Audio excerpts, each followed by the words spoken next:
വേദിയിലുള്ള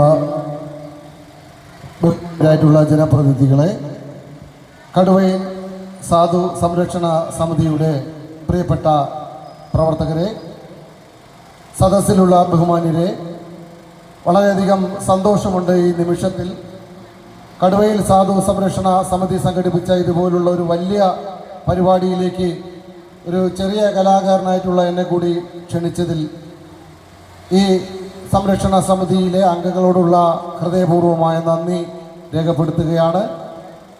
ഇതുപോലുള്ള വേദികൾ എന്നെപ്പോലുള്ള പ്രാദേശികമായ ചെറിയ കലാകാരന്മാർക്ക് എന്നും വലിയ പ്രചോദനമാണ്, വലിയ ഊർജമാണ്. പുതിയ പുതിയ കർമ്മ പദ്ധതികൾ ചെയ്യാനും അത് ജനങ്ങളുടെ മുന്നിൽ അവതരിപ്പിക്കാനും ഒക്കെയുള്ള ഒരു ഇന്ധനം പകരലാണ്.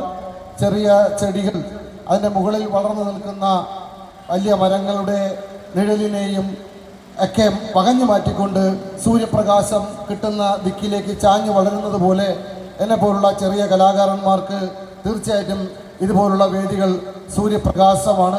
ഇതിലേക്ക് എന്നെ വിളിച്ച ഇതിലെ അംഗങ്ങൾക്കും ഇത് മറ്റ് ഒരുപാട് വലിയ കാര്യങ്ങൾ, ഭക്ഷ്യ വിതരണ കിറ്റ്, ചികിത്സാ സഹായം, അങ്ങനെ ഒത്തിരി കാര്യങ്ങൾ, നല്ല നല്ല കാര്യങ്ങൾ ചെയ്ത ഈ കൂട്ടായ്മ നമ്മുടെ നാട് മുഴുവൻ വളർന്ന് പന്തലിച്ച് ഒരു ജനസേവനത്തിൻ്റെ വൻ വൃക്ഷമായി തീരട്ടെ എന്ന് ആശംസിച്ചുകൊണ്ടും ഒരിക്കൽ കൂടി നന്ദി അർപ്പിച്ചുകൊണ്ടും നിർത്തുന്നു. നന്ദി, നമസ്കാരം.